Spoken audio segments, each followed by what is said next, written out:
Okay. Oh, man.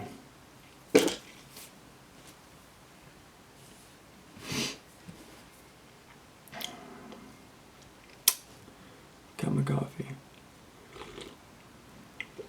Oh, whew.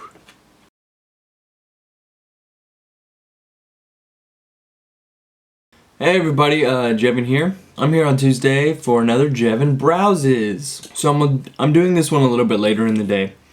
Not because, I woke up late or anything, no. It's because Apple had its press conference today. And they showed off some stuff, and I love Apple. I use it daily.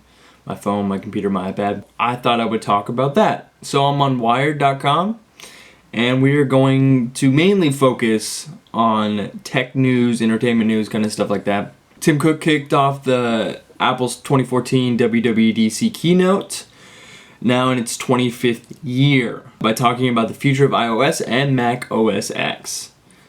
So today we're going to see the future, he said, and how they work seamlessly together. That point was driven home by Craig Federighi, who introduced the latest version of Mac OS X, Yosemite. The new desktop operating system will have a new interface that borrows heavily from Apple's latest mobile OS. There are also enhancements to popular apps, as well as a new feature called Continuity that lets you hand off and pick up tasks you start on one Apple device with another.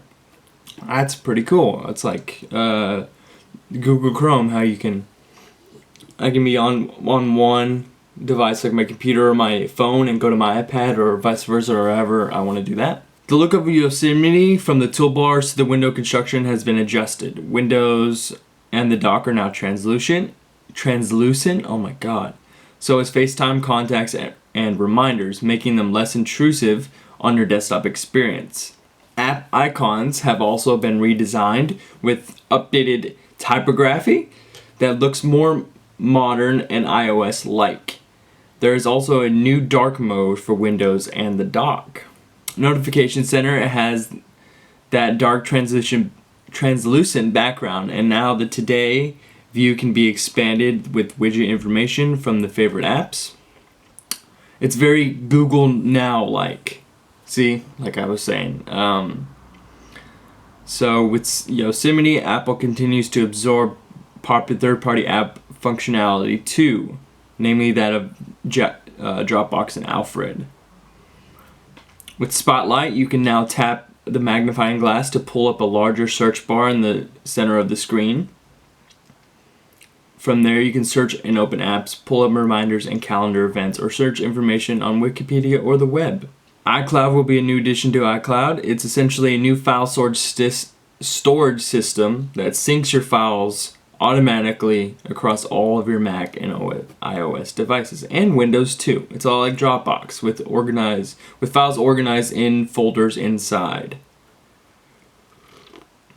MailDrop lets you send attachments up to 5 gig in size, encrypted. Oh, that is awesome. 5 gigs, that's huge. And with the new markup feature, you can edit files and write in your email and send them back on their way. Super handy if you need to sign a PDF form and send it to a contact. That is freaking awesome. I'm going to have to start using that with Leah. Safari has also been redesigned. The search field offers a drop-down menu for the most viewed sites. There is also a tab view, which offers an at-a-glance view of each tab. Safari has also been updated so that now you get 2 hours battery life streaming 1080p video on Netflix on a MacBook Air than before. Its JavaScript compiler has also been improved, so it's 6.5 times better. Continuity makes AirDrop work between iOS and the Mac. Now, if you're working on something on the Mac, you can pick up right where you left off on your iPad, or vice versa. There's also called Handoff. It works even if you're composing an email. This is what we're super excited about. Messages have also been updated with the voice calls. You can now receive calls directly on your Mac using its speakerphone. That's awesome. It works if your phone is all the way across the house on a charger. You can also dial from your Mac. If you see a number on a web page, you can call it right there from your desktop. Sweet! Everyone can get it in the fall as a free download. iOS 8. Starting with the iPhone, Notification Center has been refined and interactive notifications. If you get a message, you can now pull down to reply to the text. Sweet! Without leaving whatever app you're in. Same with the calendar event. Even on the lock screen, you can swipe to respond. Double tapping the home screen now gives you access not just to recent apps, but recent contacts too. With this actionable notifications, you can also like a photo on Facebook right from your home screen. Okay, now this is something I'm liking so far. On the iPad, Safari gets a new tab view features as well. On Mail, you can delete or flag an email with a simple swipe. Sweet, you don't have to do all this other junk. You can also swipe downwards on a message to minimize an email and get access to other messages. This is sounding good so far. Mail can also give you suggestions and add events to your calendar. You can swipe down to minimize a message, copying something if you need it, then tab at the bottom to bring that message back to the forefront of your mail experience. Heavy typers will also enjoy iOS 8. A new keyboard feature called QuickType, which supports predictive typing selections, lets you type faster than ever before. If you ask someone, do you want to go for a dinner or a movie? Your reply gives you options to select automatically, including dinner and a movie. You can reply in the snap.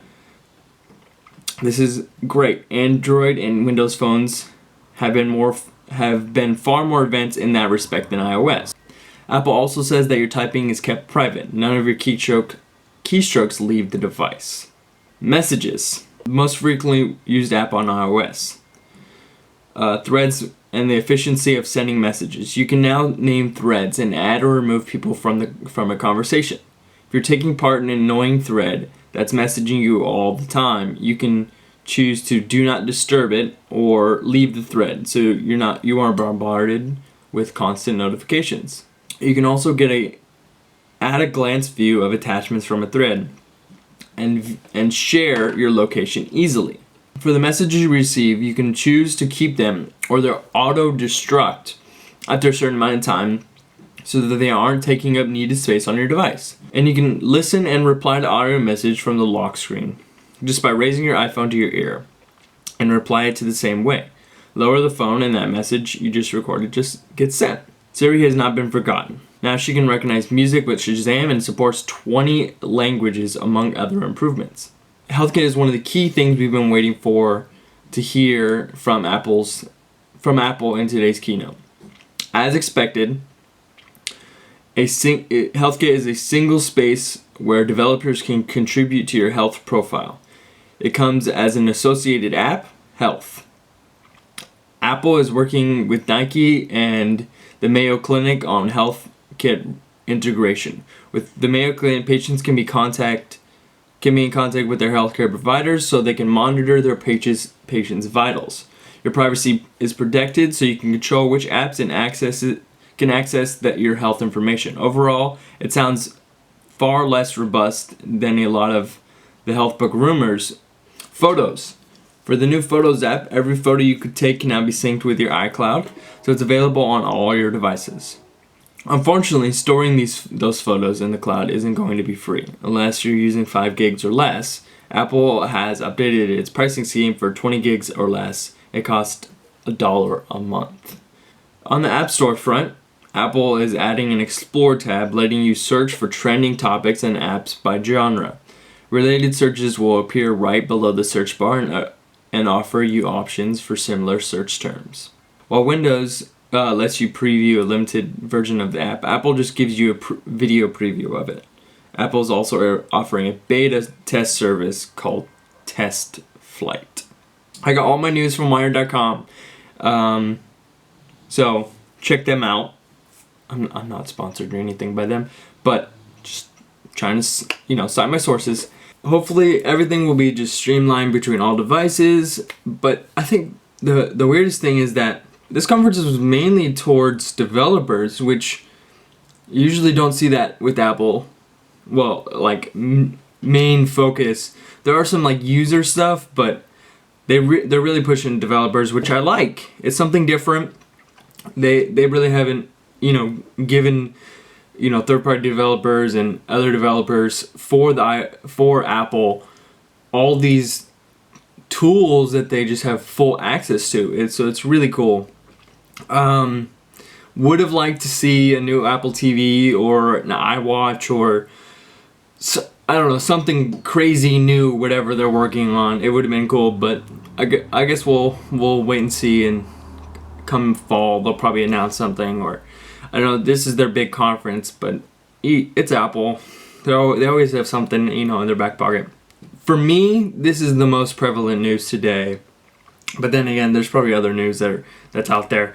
And I thought we'd just dedicate a full episode to like a big conference like this. So if any other conferences come up or any like big news like this, I will do a whole episode like this again. Comment below and consider giving this button a like. YouTube's kind of messed up, so I really,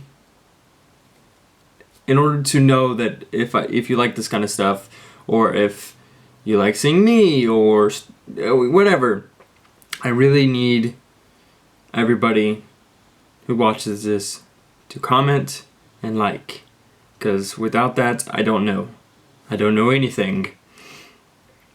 So let me know, and I will see you next time.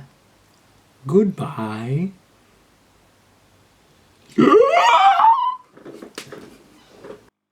Thank you so much for watching. If you could click that subscribe button, that'd be great. Or watch last week's video, or watch a random video. Well, I'll see you later.